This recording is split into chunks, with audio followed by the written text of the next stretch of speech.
জীবনে সাফল্য লাভ করতে হলে মানুষকে উচিত পথে চলতে হবে, কিন্তু তার থেকেও বেশি গুরুত্বপূর্ণ হলো এটা বোঝা যে সেই পথে চলতে চলতে কখন আমাদের দাঁড়াতে হবে আর কখন আমাদের চলতে হবে। এই শিক্ষা অত্যন্ত গুরুত্বপূর্ণ। এবার দেখুন, ছোট্ট একটা কথা রয়েছে, ওকে আটকিও না, যেতে দাও। এই বাক্যের অর্থ কি? অর্থ যে কাউকে আটকিও না, যে এগোতে চাইছে তাকে এগোতে দাও, তার পথে বাধা সৃষ্টি করো না। এবার এই ছোট কথাতে এক অনুচিত স্থানে আমি দাঁড়িয়ে পড়ি। আটকাও, যেতে দিও না। এবার এর অর্থ কি হলো? যে এই ব্যক্তিকে আটকাও, তাকে জীবনে এগোতে দিও না, এর পথে বাধা সৃষ্টি করো। এবার এই ছোট কথাতে অনুচিত স্থানে যদি আমি আটকে যাই, তবে ভাবো কত পার্থক্য হলো। এই শিক্ষা কতটা গুরুত্বপূর্ণ সেটা শিখুন, আর এই শিক্ষা আমাদের জীবনে কতটা গুরুত্বপূর্ণ হতে পারে সেইটা বুঝুন। বুঝে যান, শিখে যান জীবনে কখন সামনে এগোতে হবে আর কখন থামতে হবে। মন প্রসন্ন হয়ে বলবে রাধা রাধা। সময় যা সবকিছুকে সমান করে দিতে পারে, যা সব থেকে বেশি শক্তিশালী, সব থেকে বড় সম্পত্তি, সব থেকে বড় শিক্ষক এবং সব থেকে বড় সুযোগ। এই সময় যখন ভালো যায় তখন তা আপনাকে আমিত্বে মত্ত করে তোলে, অহংকারে নিমজ্জিত করে দেয়। আর যখন খারাপ হয় তখন দুঃখের সাগরে নিজের প্রতি ঘৃণাবোধে নিমজ্জিত করে। তাই এই সময়ে যা এত শক্তিশালী এক সম্পত্তি, এত মহান একটি ধন, তাকে এমনি এমনি নষ্ট হতে দেবেন না। এই সময়ের সাথে কি করবেন, কিভাবে করবেন তা ভাবতে গিয়ে এবং করতে গিয়ে সময় নষ্ট করবেন না। যদি আপনি এই সময় নষ্ট করেন, তাহলে সময়ও নিশ্চিত করবে যে আপনার সাথে কি করা উচিত। তাই সময়ের সদ্ব্যবহার করুন আর আমার সাথে ভালোবেসে বলুন রাধা রাধা। আপনারা সবাই একটা গাছের পাতাকে দেখুন, যতক্ষণ পর্যন্ত ও গাছের সাথে, মানে গাছের ডালের সাথে জুড়ে থাকে, সে সবুজ থাকে, বাতাসের সাথে সে নড়তে থাকে। যতক্ষণ পর্যন্ত ও সূর্য থেকে পাওয়া রশ্মির শক্তি গাছে পৌঁছে দেয়, ততক্ষণ ও ডালের সাথে যুক্ত থাকে। কিন্তু যখন সেই পাতা শুকিয়ে যায়, তখন তার কোনো গুরুত্ব থাকে না। সেই পাতা গাছের ডালে এবং বৃক্ষের কাছে বোঝা হয়ে থেকে যায়। এবং এমন এক সময় আসে যখন সেই ডালটি শুকনো সেই পাতাকে পরিত্যাগ করে। এটাই আমরা এই প্রকৃতিতে দেখি এবং এটাই হলো সত্য। আর এটাই আমাদের জীবনে খুব বড় একটা শিক্ষা। যদি আপনিও নিজের জীবনে নিজের আপনজনদের কাছে বোঝা স্বরূপ হয়ে দাঁড়ান, তাহলে তারা আপনাকে যতই ভালোবাসুক না কেন, ওনারা যদি নাও চান, তাহলেও এমন এক দিন আসবে যখন আপনার আপনজন আপনাকে পরিত্যাগ করবে। সেই জন্য সবসময় আত্মনির্ভর হয়ে ওঠার চেষ্টা করুন, নিরন্তর পরিশ্রম করতে থাকুন। কারোর উপর বোঝা হয়ে থাকবেন না, বরং তার সাথে মিলে দায়িত্ব পালন করুন। এমনটা করবেন, তাহলে আপনার সম্মানও বজায় থাকবে এবং সম্পর্কের মধ্যে আপনার মূল্যও বজায় থাকবে। আসুন আর আমার সাথে ভালোবেসে বলুন রাধা রাধা।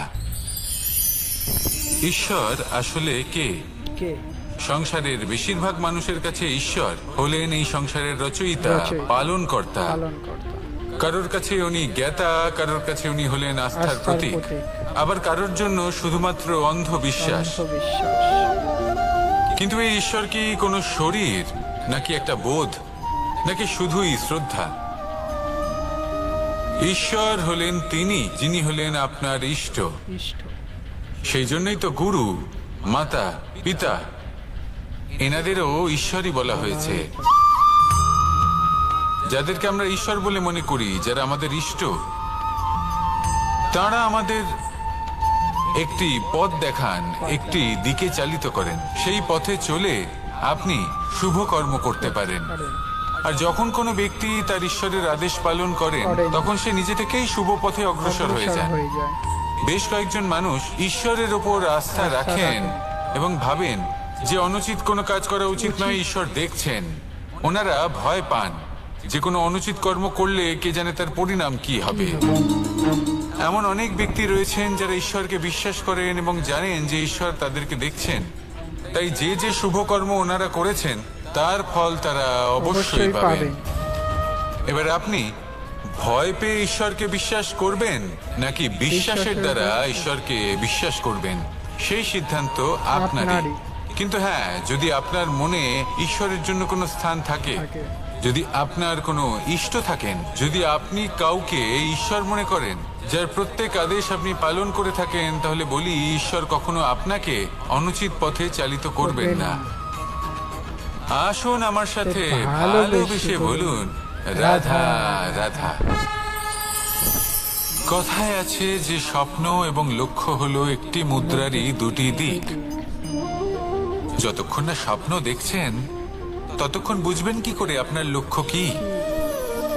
স্বপ্ন দেখে যদি নিজের লক্ষ্য বুঝতে পারেন, সেটা পেতে চান, তবেই সেটা লাভ করতে পারবেন। কিন্তু স্বপ্ন এবং লক্ষ্য এই দুইয়ের মধ্যে একটা ভারসাম্য রয়েছে যেটা বজায় রাখা প্রয়োজনীয়। একে আমরা বলে থাকি পরিশ্রম। দেখুন, যদি আপনি স্বপ্ন দেখতে চান তাহলে পরিশ্রম ত্যাগ করে নিদ্রা লাভ প্রয়োজন। কিন্তু যদি আপনি লক্ষ্য লাভ করতে চান তাহলে আপনাকে নিদ্রা ত্যাগ করে পরিশ্রম করতে হবে। তাই আলস্য ত্যাগ করুন এবং সিদ্ধান্ত নিন যে আপনি কি চান। আপনার জীবনের এই তুলাদণ্ডে স্বপ্নের পাল্লা ভারী হওয়া প্রয়োজন নাকি লক্ষ্যের?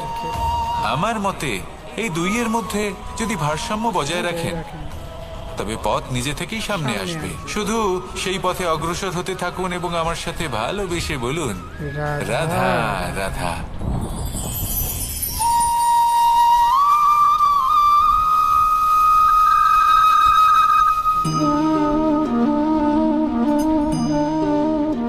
মোহনের বাঁশির এই সুর, এই সঙ্গীত কার না পছন্দ হয়?